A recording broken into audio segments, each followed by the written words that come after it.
neurodiversidade no mercado de trabalho. Quem vai falar para a gente hoje é o Fábio Cordeiro, que ele é presidente da Onda Altimo S, cofundador do coletivo de alunos autistas da UFPR e do coletivo STEAM.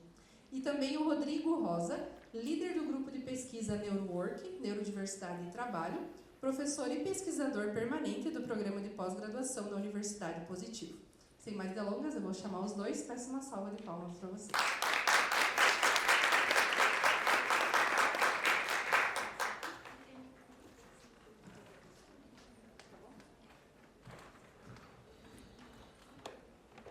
Então, pessoal, muito boa tarde. É um prazer estar com todos vocês aqui. Bom ver essa sala cheia, todos interessados aí na neurodiversidade.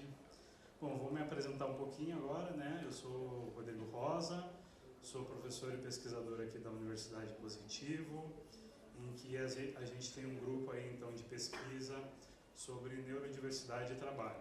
É um grupo bastante recente, até porque se a gente pensar na neurodiversidade aqui no Brasil, existe muito pouca coisa, muita pouca produção científica, muita pouca preocupação por parte das empresas.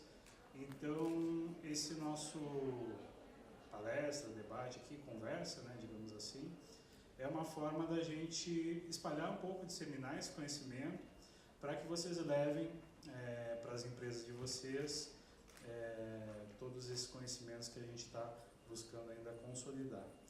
E para trazer também grande relevância assim, com a gente dentro desse cenário da neurodiversidade, eu trago aqui também o Fábio Cordeiro, né, que ele é o presidente da Onda Autismos, que é uma ONG que tem, né, aí no seu rol centenas de empresas em que ele capacita, busca treinar e busca fazer essa inclusão de pessoas autistas, né, e neurodivergentes dentro de várias organizações aqui no Paraná, mas também no Brasil, né, Fábio?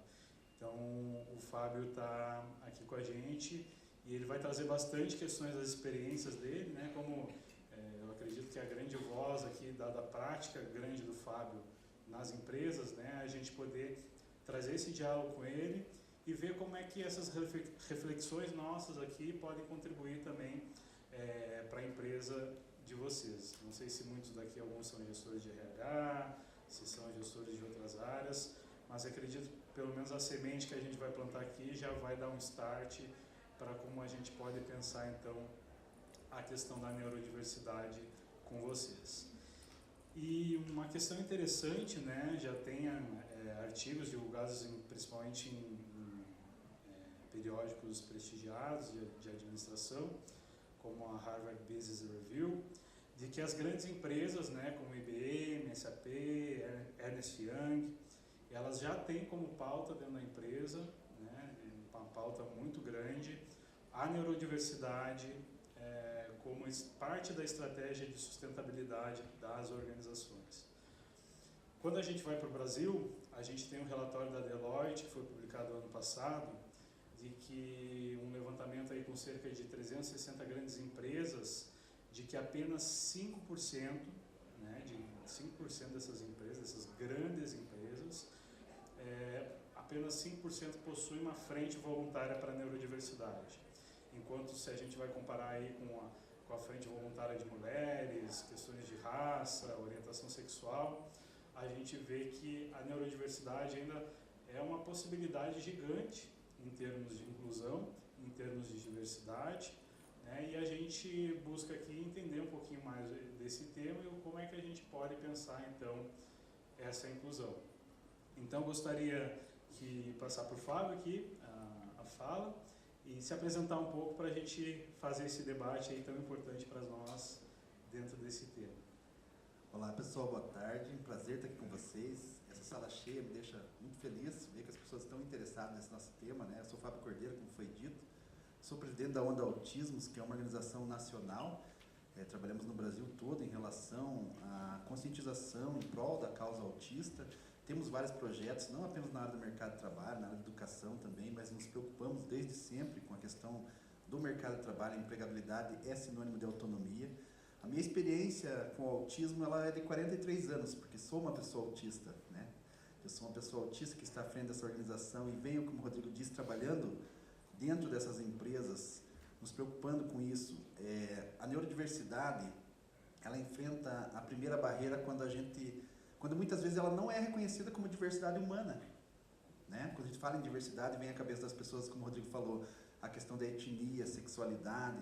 Pessoas com deficiência também vem à cabeça dos gestores, dos RHs, mas deixam de fora a questão da neurodiversidade, as pessoas autistas e outras tantas neurodivergências, e a gente tem que encarar isso como diversidade humana, inclusive por questões legais, quando os autistas, por exemplo, entram na cota de pessoas com deficiência, segundo a lei federal. Nós temos a lei 12764, que é o Estatuto de Proteção da Pessoa com Transtorno do Espectro Autista, e lá está descrito que as pessoas autistas são consideradas pessoas com deficiência.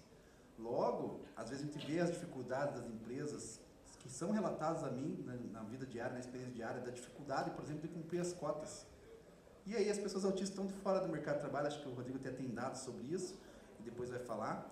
Então, estão perdendo, mas não é só questão de cotas. Quando a gente chega e pensa nesse prisma por um viés aí da neurodiversidade como diversidade humana, e também não só em Brasil, na questão mundial, essas pessoas não estão apenas para cumprir cota nessas grandes empresas que foi citada. O Rodrigo citou o artigo da Harvard Business Review, que saiu agora, fresquinho esse artigo, onde a Temple Grandin, que é uma autista famosa, alguns de vocês devem conhecer, ou a maioria deve conhecer, ela faz também essa contribuição, e lá eles começaram a categorizar as características de pessoas autistas, a maneira do autista, da pessoa autista ver as soluções, visualizar, e eles já começaram a categorizar. É muito interessante esse artigo, depois a gente pode trocar, fazer essa conexão e trocar essa questão com vocês, porque ela começou a mostrar, baseado na experiência dela, que foi uma pessoa, só para vocês entenderem de quem eu estou falando, revolucionou a zootecnia no mundo. Uma mulher autista, uma autista de nível de suporte alto na infância, e teve seu acompanhamento, e ela revolucionou a zootecnia, como a gente faz a criação, abate de animais hoje. Tudo é pautado no que Temple Grandin criou, simplesmente porque ela tem uma visão, e lá eles categorizam vários tipos de visão que a pessoa pode ter, e que são diferentes das pessoas típicas.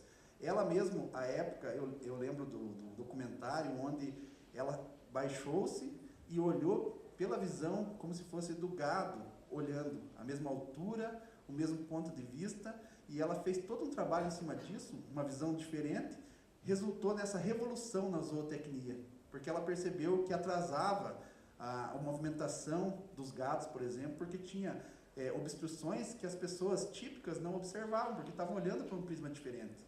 Então, acho que o ganho que as pessoas autistas podem ter dentro do mercado de trabalho, o ganho que as empresas podem ter com essas pessoas é gigantesco.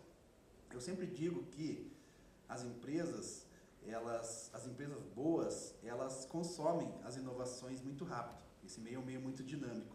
As empresas excelentes, elas constroem as inovações. E quem está construindo inovação no mercado de trabalho, não de agora, desde muito tempo, são pessoas com olhares atípicos, pessoas que olharam para soluções como ninguém tinha olhado. E aí a gente tem o exemplo da Apple, que está listado nesse artigo, onde duas cabeças, o Wozniak e o Steve Jobs, pensaram diferentes.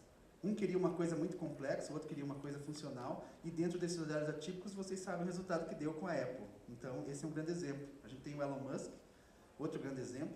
Então, não é de agora. No Vale do Silício saiu um artigo esses dias dizendo que 60% das pessoas que trabalham no Vale do Silício são autistas, e parece que eles estão indo bem por lá. Então, a gente precisa pensar na neurodiversidade no contexto de contribuir nessa questão do ESG dentro das empresas.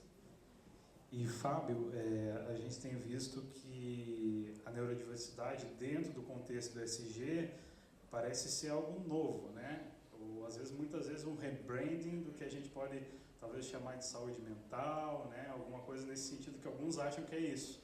Mas tem toda uma história, né? A neurodiversidade, né? Tem todo um movimento que surgiu, e eu gostaria que você falasse um pouquinho dessa ideia de como surgiu esse movimento, quem são os envolvidos, as pessoas, o que é a neurodiversidade e quem são esses atores, né? Isso é excelente a gente falar, né? A gente está falando de neurodiversidade, precisamos contextualizar. Então, essa é uma ideia que vem sendo discutida desde a década de 1970. Mas, apenas em 1998, é um conceito sociológico, uma socióloga australiana, Judy Singer, em cima do seu trabalho de conclusão do curso dela, que ela fazia na Austrália, ela escreveu um artigo que acabou virando um livro, The Birth of an Idea. Hoje tem, acho que não tem tradução em português ainda, onde ela conceituou a neurodiversidade. O que ela trouxe diferente, ao invés dessa visão patologizadora apenas do autismo? Ela trouxe a diversidade neurofisiológica, a diversidade cerebral, como constitutiva da nossa existência humana. Então existem pessoas diferentes, desde que existe a humanidade, existem esses olhares diferentes, às vezes não tinham nome, e ela colocou a neurodiversidade nesse contexto como diversidade humana, ao mesmo pé que a etnia, que a orientação sexual. Então, questões da diversidade humana, ela tirou a parte apenas, e aí a gente precisa entender bem, ela tirou apenas a parte do transtorno, que existem sim as dificuldades, a gente não nega, tanto que somos pessoas com deficiência, então a gente não nega as dificuldades, mas além disso a gente tem muitas potencialidades que muitas vezes não eram trabalhadas, inclusive não aproveitadas, e essas pessoas acabavam ficando a par da sociedade. Então a neurodiversidade, ela prega que as diferenças cerebrais, neurofisiológicas, humanas, são todas constitutivas e podem sim contribuir com a nossa existência em todos os âmbitos da sociedade. E no mercado de trabalho não é diferente, tanto que a gente já tem grandes exemplos, como eu disse, e acaba ficando desapercebido, ou as empresas acabam perdendo esse contexto, perdendo às vezes desde o processo de seleção. Quando eu não faço um processo de seleção inclusivo, o RH hoje, ele tem um papel, sempre teve um papel muito importante dessas empresas, mas o RH moderno, de uma marca empreendedora, ele trabalha com o cliente externo de maneira a trazer essa satisfação para o seu cliente interno. E a gente não está falando só de pessoas autistas. Quando eu fiz um trabalho há pouco tempo, onde a gente tratava das características dessa nova geração, que vocês profissionais de RH devem estar bem a par, o que anseiam essas novas gerações, e quando eu fui ver dentro dessa pesquisa o que essa nova geração tem por anseio no mercado de trabalho, muita coisa bate com o que as pessoas autistas podem oferecer. Então, às vezes, a gente perde a diversidade por não saber apenas como selecionar e como aproveitar a melhor potencialidade dessa pessoa. Essas potencialidades são infinitas. Exatamente, e tem dados internacionais, né, de que se a gente considerar vários tipos de transtornos relacionados à neurodiversidade, a gente tem cerca de 20 a 25% da população que é neurodivergente. E mais dados mostram ainda que essa população ela tem um nível de desempregabilidade maior que as pessoas consideradas típicas, né, que são aquelas com funcionamento considerado, digamos, normal do funcionamento do cérebro, né? Então, essa é uma questão importante, né, de inclusão. Então, quando a gente fala de neurodiversidade, a gente está falando também de minorias, a gente também está falando de justiça social, até porque ainda se é um tabu, né, se é algo é tratado como algo discriminado tanto na sociedade como nas organizações, né? E eu queria que o Fábio falasse também em relação à questão das cotas, né? Muitas vezes as pessoas acham que cota está relacionada a cadeirante, a deficiente físico, pessoa com deficiência física. Como é que entra a neurodiversidade também nessa questão das cotas, né, Fábio? Que eu acho que é importante, né? Isso, as cotas estão relacionadas a todas essas minorias, como vocês sabem, pessoas com deficiências motoras, auditivas, visuais, sim, mas as pessoas autistas, como eu disse, está na nossa lei federal, que são consideradas pessoas com deficiência, portanto, têm os mesmos direitos que as pessoas com deficiência e entram, sim, na cota de pessoas com deficiência nas empresas, que as empresas têm obrigação legal de contratar. Então, de novo, às vezes as empresas estão perdendo de cumprir a cota porque não sabem selecionar essas pessoas. Eu sou, como vocês viram, cofundador também do coletivo de alunos autistas na Universidade Federal do Paraná. E lá nós temos vários jovens, fundamos o coletivo há pouco mais de 6 meses, estamos com mais de 100 alunos jovens com potenciais enormes fazendo lá o curso na universidade e que são, na maioria, desempregados. E vocês pensem, você aproveitar essa cota, e aí acho que até vai entrar no que a gente ia tratar depois, de quais seriam, então, essas vantagens, tanto que a gente está falando aqui, de se contratar uma pessoa autista. Você pensar em aproveitar as potencialidades dessa pessoa, questões que são inerentes do autismo, como a questão do hiperfoco, que vocês já devem ter ouvido. Provavelmente, os autistas faz parte, inclusive, dos critérios diagnósticos, eles têm interesses restritos, que pode ser dificultador na primeira infância, na questão do aprendizado, mas depois que a pessoa já está lá na sua idade para o mercado de trabalho, um autista que trabalha na sua área de interesse restrito com o seu hiperfoco, provavelmente vai ser o melhor profissional que vai ter naquela área. E outra vantagem é que a pessoa autista, por ter um interesse restrito, muito provavelmente ela vai procurar trabalhar dentro desse seu interesse restrito. Não é como aquela outra pessoa que pega um emprego só por pegar. Ela vai trabalhar na contabilidade porque ela tem interesse restrito em contabilidade, ela vai trabalhar na logística porque ela vai ter interesse restrito na logística. E às vezes a gente pensa em estereótipos, questão de informática, né? Os autistas gostam de informática, tem muitos que sim. Mas, por exemplo, na Holanda foi feita uma pesquisa recente, qual era a área que os autistas mais trabalhavam. E, surpreendentemente, até para mim, a área que deu o maior número de autistas trabalhando foi a área de saúde. Então vocês vejam que às vezes foge dos estereótipos, a gente pode aproveitar os autistas em todas as áreas. E muito provavelmente vai ser uma pessoa, dentre outras vantagens, muito focada. É uma pessoa que não tem dificuldade com pop, é uma pessoa que não tem dificuldade com trabalhos repetitivos e com rotina. Inclusive, isso faz parte das características do autista, que muitas vezes são vistas só como desvantagens. É uma pessoa que tem uma vantagem na comunicação. E isso, quando eu falo, às vezes surge uma dúvida. Opa, mas para ser autista não tem que ter déficit de comunicação? Está lá nos critérios diagnósticos? E sim, tem que ter. Mas só que a pessoa que trabalhou esses déficits de comunicação por todo o seu desenvolvimento e por característica inerente ao autismo, ela se comunica de maneira muito direta. Agora eu pergunto a vocês aí, quem não consegue entender que ruídos de comunicação dentro da gestão empresarial traz prejuízos? Aí o autista não, ele vai comunicar de maneira direta, ele espera que a comunicação seja de maneira direta, e é uma pessoa que não se ofende facilmente. Se é sim, é sim, se é não, é não. Claro que ele vai responder com essa mesma direteza e sinceridade, e aí precisa preparar as pessoas para que elas também não se ofendam com a opinião dos autistas, mas você elimina ruídos de comunicação dentro de uma empresa, contratando e trabalhando com pessoas autistas. E aí a maior vantagem que eu vejo, uma das maiores vantagens que eu vejo, é que uma empresa que trabalha com um cliente interno diverso, ela aprende a atender um cliente externo diverso. E aí, quais são as estatísticas que nós temos hoje de pessoas autistas? Saiu agora em março, 23 de março desse ano, 1 a cada 36 crianças até 8 anos de idade lá nos Estados Unidos autistas. É um público que não tem mais como fugir dessa questão. 1 a cada 36, vocês vão ter colegas de trabalho, vão ter parentes possivelmente, pode ser que aconteça um filho, uma filha, colegas de serviço, os coleguinhas do filho. Então é uma questão que não tem mais como fugir. A gente trazendo 1 a cada 36 para o Brasil, já que a gente já entende bem pelas origens do autismo, pelos estudos que a gente tem modernos, que não há um determinismo geográfico no autismo. No Brasil a gente não tem dados oficiais, entrou no censo esse ano e vai demorar um pouco para poder estudar esse censo. Mas trazendo para o Brasil, a gente vai para 5 milhões e 900, mais de 5 milhões e 900 mil crianças até 8 anos de idade. Aí a gente está pensando num público que o autismo é ao longo da vida, adolescentes, jovens, adultos e idosos, a gente vai duplicar ou triplicar esse número. Então é um público que a gente não tem mais como escapar. Então você não entender como trabalhar com esse público e como atender a esse público é uma desvantagem competitiva. E quando a gente fala no contexto do ESG, a gente pensa no autismo só pela parte social, né? Mas tudo isso que eu estou falando para vocês mostra que na governança faz diferença também, porque pode trazer resultados positivos para a empresa nesse sentido. E mais, aqui um alerta que eu deixo sempre, por enquanto, as empresas estão com uma certa folga. A gente está correndo atrás dessa questão do ESG, de mostrar a neurodiversidade para as empresas como diversidade humana. Daqui a pouco,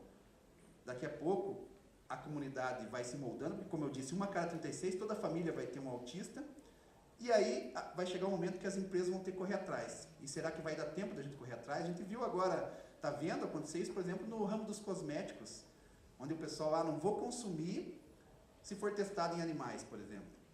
E as empresas estão correndo atrás, porque o público começa, quem molda o nosso negócio é o público, são os consumidores. E daqui a pouco eu tenho uma pessoa autista na família, e eu vou numa empresa que tem 3 mil funcionários e não tem um autista trabalhando, as pessoas vão começar a pensar, por que não tem? Será que eu devo consumir essa empresa? Será que eu devo trabalhar com essa empresa? E as empresas vão ter que correr atrás. E a que tempo? Será que dá tempo de correr atrás? Será que eu consigo correr atrás? Será que eu consigo alcançar essa questão do ESG? Que não trabalhou a neurodiversidade agora é o momento. Eu acho que você tem números, né, Rodrigo, dos artigos falando sobre neurodiversidade no Brasil, no mundo, a gente tem bastante. No Brasil são quantos? 3 artigos, um de 2009, outro de 2008 e 2002. Uma perspectiva bem antiga e que a gente, no nosso grupo de pesquisa aqui na Universidade Positivo, está tentando trazer esse debate para a diversidade e para o ESG. Porque quando a gente vê as questões, né, de discussão, tanto na literatura como também nos relatórios de sustentabilidade das empresas, tem se dado muito maior atenção à questão de gênero, à questão de raça, à questão de orientação sexual, e a neurodiversidade ela passa a ser uma preocupação ainda pequena, mas que ela vem ganhando mais poder pelo fato da gente ter essa sociedade que está mudando, com o aumento de diagnóstico, por exemplo, de pessoas autistas, e a gente tem percebido, né, talvez num movimento anterior às empresas que ainda não estão se adaptando, de que as crianças estão aí, de que os jovens estão aí. A gente participa dos coletivos, a gente participa de vários grupos de jovens adultos e que estão com preocupações de como se inserir no mercado de trabalho. E as famílias, né, que têm crianças autistas, né, a gente está falando aqui de autistas e tudo mais, mas também o TDAH entra, a dislexia entra, entre vários outros tipos, né, de questões de neurodesenvolvimento. Mas como é que vai ser o futuro dessas crianças, né? Então eu acho que esse pensar de vocês aqui nas organizações, o nosso pensar aqui como a ONG do Fábio, como eu como pesquisador, a gente já está tentando se antecipar aí 5, 10, 15 anos para daqui a 15 anos a gente ter de fato essa inclusão, né, e organizações que consigam fazer essa ponte, né, entre a sociedade e as empresas, e também que as empresas se preparem, né? A gente vê hoje que as grandes empresas elas já têm uma estrutura melhor, mas quando a gente pensa em pequenas e médias, por exemplo, como é que são 99% das empresas brasileiras, como é que essas empresas vão lidar? É um desafio, né? E aí a gente tem que ver como é que a gente consegue reter esse talento. Então, tem até a questão do RH, né? Eu acho que o RH precisa se preparar melhor também, né? Que é uma área que precisa pensar como é que reter esses talentos da neurodiversidade, né? Vocês vejam, eu trabalho com profissionais de RH que são especialistas em autismo e RH e tenho a experiência também deles, ou o relato da falta de experiência dos RH de angariar esses profissionais neurodivergentes. E aí o momento, como eu disse, é agora, não dá mais para esperar. A gente teve, claro, não está perfeito, mas a inclusão no ensino fundamental está acontecendo. Melhorou muito nos últimos anos, o Brasil vem caminhando, a lei brasileira de inclusão ela é muito boa. E com isso, hoje a gente tem esse número enorme de autistas na universidade. E com isso, a gente vai ter esse povo chegando no mercado de trabalho capacitado.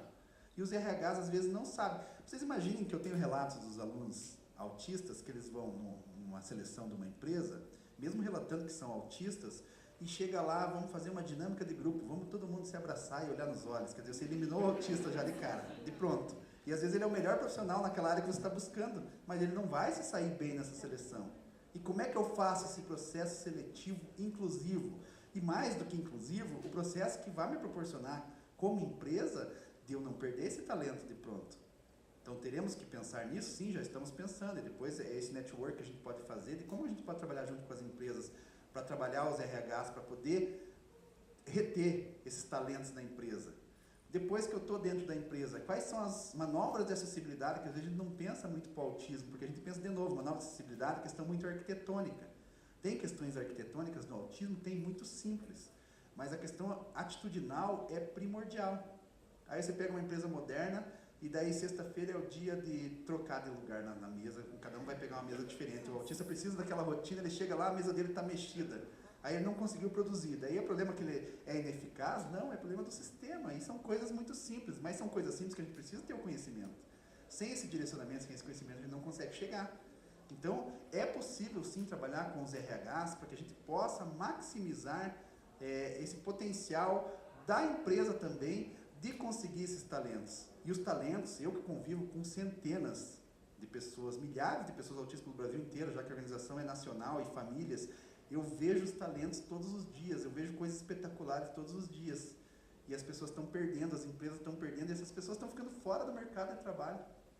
Então isso chega a ser triste para a gente, mas é também uma maneira das empresas não melhorarem a sua governança. Então por isso que eu falo do ESG, que não é só questão social. A questão social, sim, é importante, e as empresas que têm essa responsabilidade social acabam tendo uma imagem melhor com a população. E como eu disse, cada vez mais vai ficar em evidência essa imagem que as pessoas têm das empresas, porque quando afeta a nós mesmos, quando afeta a família, a gente fica sensível ao tema. Então não esperem que afetem vocês, que afetem a família para ficarem sensíveis ao tema, porque os consumidores já estão ficando sensíveis ao tema. A cada 4, 5 famílias nós vamos ter pelo menos um autista, e esse número ainda vai aumentar, porque 1 a cada 36, agora foi a primeira vez nos Estados Unidos, que as pessoas de origem negra, indígena e hispânicas tiveram mais diagnóstico que as pessoas brancas. Isso mostra o que para nós? Eu já falei que o autismo não tem um determinismo geográfico. Esse número novo mostra para nós também que não há um determinismo étnico no autismo. Deve ser mais ou menos parecido em todas as etnias. Por que é importante eu entender isso? Que essas populações talvez não tivessem tendo o acesso ao diagnóstico. Agora que estão tendo o diagnóstico ao mesmo tanto que as pessoas que já tinham acesso. No Brasil isso vai acontecer também, já está acontecendo. E a gente tem mais um salto para dar. Às vezes as pessoas ficam preocupadas. Todo ano salta. Será que daqui a pouco todo mundo vai ser autista? Será que é uma epidemia de autismo? E não, porque o autismo não é uma doença, primeiramente. E daqui a pouco não vai ser todo mundo autista, até porque, vejam, os autistas têm dificuldade de comunicação e interação. Nós não somos os melhores reprodutores do mundo. Então, provavelmente, como o autismo é genético, daqui a pouco não vai ser todo mundo autista, né? Mas assim, a gente vai ter um salto ainda, porque esse aumento de diagnósticos vem pela melhora dos critérios diagnósticos mais bem definidos desde 2013, definiram melhores critérios diagnósticos, reuniram várias condições separadas dentro do diagnóstico de autismo. Isso aumentou os diagnósticos lá em 2013, com o Manual da Sociedade Americana de Psiquiatria, o DSM-5. Hoje nós temos muito mais profissionais capacitados a identificar essa pessoa. Eu, quando nasci, não fui diagnosticado na infância. Minha mãe fala, eu sempre achei vocês esquisitos, eu e meus 2 irmãos somos autistas. Mas não tinha, você procurava um profissional e ele falava assim, cada criança tem seu tempo, é preguiça, vai falar, vai andar, e não tinha essa resposta. Hoje nós temos profissionais, quando essa família vai buscar, muito mais capacitados, porque 1 a cada 36, os profissionais de saúde já fizeram o que eu estou pedindo para as empresas fazerem. Eles já perceberam que é um público grande que a gente não pode deixar de fora, então eles estão se especializando. Neurologistas, terapeutas ocupacionais, fisioterapeutas, todos estão se especializando. Então, eles já fizeram com mais profissionais capacitados, com os critérios diagnósticos mais bem definidos, com o aumento da informação, tanto que estamos falando em maior evento de empreendedorismo do Brasil, estamos falando de autismo, então a informação aumentou. Tudo isso junto aumentou os números de diagnósticos, o acesso ao diagnóstico também, e esse é o salto que falta, porque a gente descobriu, e vejam como é complexo a relação do autismo, de 5, 6 anos para cá, a gente está descobrindo que talvez a gente não soubesse diagnosticar autismo em mulheres, vejam só. E aí, a gente, sempre que começou a estudar autismo, lá na década de 1940, a gente começou a estudar sempre em cima do comportamento masculino, como o homem se comporta, como são os sinais no homem. De 5, 6 anos para cá, vários estudos estão surgindo mostrando que nas mulheres é diferente. Eu não vou me alongar no tema, mas mostrando que é diferente a maneira com que a mulher se manifesta enquanto pessoa autista. As questões sociais são diferentes. A minha mãe, quando viu que eu era quietinho, que eu não brincava com as outras crianças, que eu não me sujava, não chutava as outras crianças na festinha de aniversário, menino quieto é menino doente, vamos procurar. As meninas chegam lá nessa mesma festinha, fica quietinha, não suja o vestidinho rosinha, come pouco porque tem seletividade alimentar, fala pouco porque tem dificuldade de comunicação. Aí o pai e a mãe olham e falam, nossa, filha que eu pedi a Deus, tão comportadinha, e passa batido.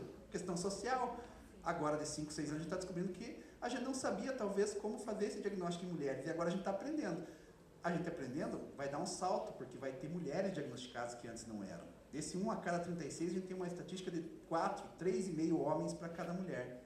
Esse número a gente já sabe que vai mudar muito em breve, talvez seja 3, talvez seja 2 para 1, mas vai aumentar o número de mulheres. Então, possivelmente, ainda vamos aumentar de 1 a cada 36, talvez 1 a cada 30, 1 a cada 25, não sei.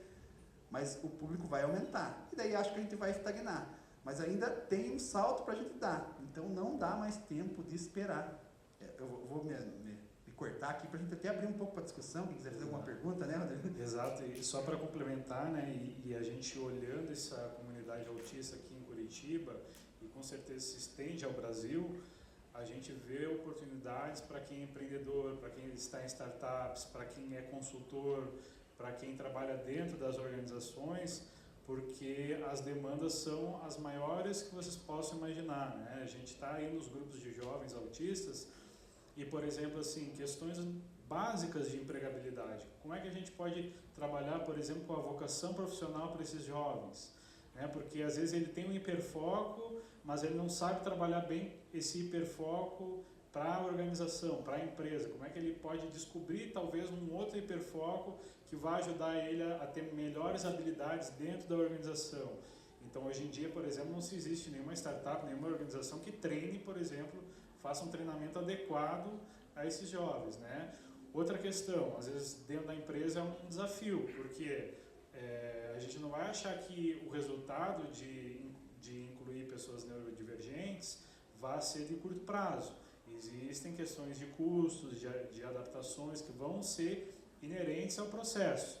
Então, é pensando sempre no longo prazo, dentro de uma perspectiva de governança, de ESG. Quem trabalha com média e pequena empresa é pensando também ali no seu planejamento